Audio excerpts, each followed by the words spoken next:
Trisha Terada. Hi, Secretary. Good morning po. Sir, I understand the term now that we're using is expanded targeted testing, or that's the direction that we're moving towards to.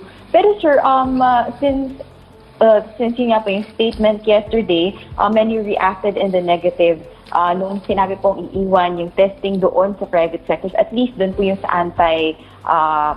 yung sa rapid test po. Pero sir, the question now is, bakit po hindi magawa yung mass testing? I understand there is global shortage, but many people are asking, bakit po yung ibang mga bansa, despite the global shortage, nagagawa po nila magkaroon ng mass testing na natitest even the asymptomatic patients po?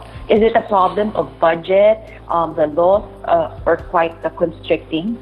Mali kasi yung term na ginamit mo, kaya tuloy nagkagulo sa Twitter. Kaya nga po ang pakiusap ko sa ating mga kasama sa media, ingat lang po sa reporting, no? Kasi lumalabas sa report mo, wala tayong expanded testing program, wala tayong kahit anong programa sa gobyerno na hindi naman totoo. Yung reaksyon ng tao sa Twitter, ganyan po ang reaksyon pag hindi tayo nag-ingat sa reporting. And although, I have to say na ikaw lang naman ang naglabas ng report na ganyan, I have to say that and get it out of my system.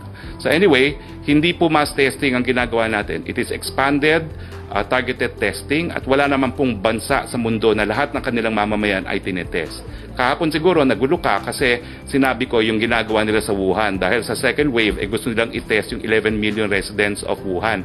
Pero sa Wuhan lang po yun. Hindi nila kakayaning testing ang lahat ng mga Chino dahil bilyon nga po ang kanilang population.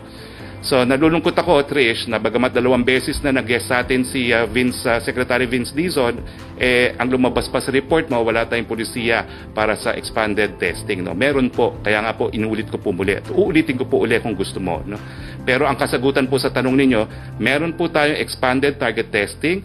Siyempre po, sa simula, mahina po yan. Bago po kasi itong sakit na ito. Bago yung mga teknolohiya, mga laboratories na ginagamit para i-testing sa sakit na ito.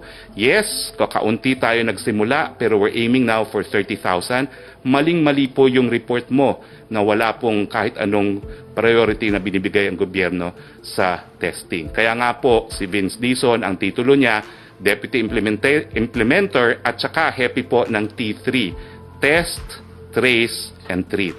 I hope I have made myself very clear. And if you need further instruction or education on the country's testing program, please approach me. Pero sa panahon ng pandemya, nakikita po natin kung anong reaksyon sa mga hindi namang tamang mga reports, Trish. Sorry to say so. Next question, sorry, please. I have to correct that with your indulgence. Well, you don't have to correct it if you don't want to, pero you're not doing the entire nation a service for doing that, no? And yun nga po, sir, I'd just like to correct that I didn't report about it. But anyway, sir, moving on. I think you also have to rectify your report, no? Kasi it really caused public uproar, no? At mali naman po. Kasi nga po, this has become a private partnership. It's not because of lack of funds. It's because everyone gives priority to testing. Kasi yan nga lang po ang ating paraan para malaman kung saan ang ating kalaban. But again, I have to say it, no? I cannot do my job without, sabi ng lahat, wag ko na raw pansinin, Trish, no? Hindi, I have to call you out. Kita mo naman yung naging resulta ng inyong reporting. At ikaw lang ang nag-report na ganyan. Buti sana kung lahat ng Malacanang press corps nag-report ng ganyan, I would say ako nagkamali. Pero you took my statements out of context. Nagpanik ang publiko. Sa panahon ng pandemic, you have to be responsible for what you report. Next question, please. Yusek Roque. Okay, Okay. Now, Secretary, CNN stands by the reporter Trisha Tejada, and NUJP is saying that you owe an apology to the CNN reporter for scolding her during a live broadcast for what you claimed was an inaccurate report. They say that she wasn't able to give her side. Another is you've scolded her for something that she didn't write herself. I'm curious, Secretary, have you thought of this, and was that necessary to scold a journalist during a live broadcast, considering that they were essentially getting it from your own quote? Well, it is very clear. It was a wrong quote. It was a misquote. Because the context that the mass testing had to do with the Wuhan type testing was omitted, no? Now, let me see. Let me make it clear, no? CNN has since corrected the story. So there was really a mistake. And sa akin naman, if there's a mistake, if you acknowledge there's a mistake, I don't even demand an apology, just correct it because we're all in the business of the truth. That to me is enough.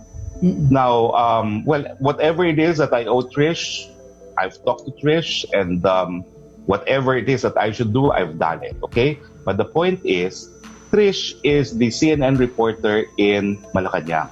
Whoever wrote the article, and there was no byline, that's the problem, no? Why is it that some news agencies do not have bylines for these stories? Para we know who wrote it, no?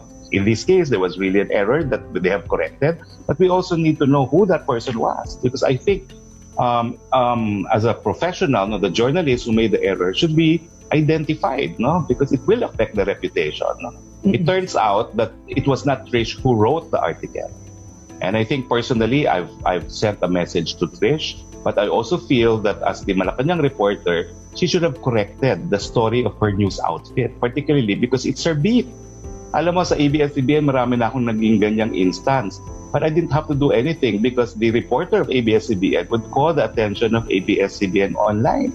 And I can think of 3 instances already when it happened, no? Because that's also part of the responsibility as Malacanang beat reporters. Okay, now moving on forward, and the only reason I'd like to move forward is you've already said that you've spoken to the CNN reporter, you've spoken to Trish, so clearly you are not going to respond to NUJP's demand that you owe her an apology.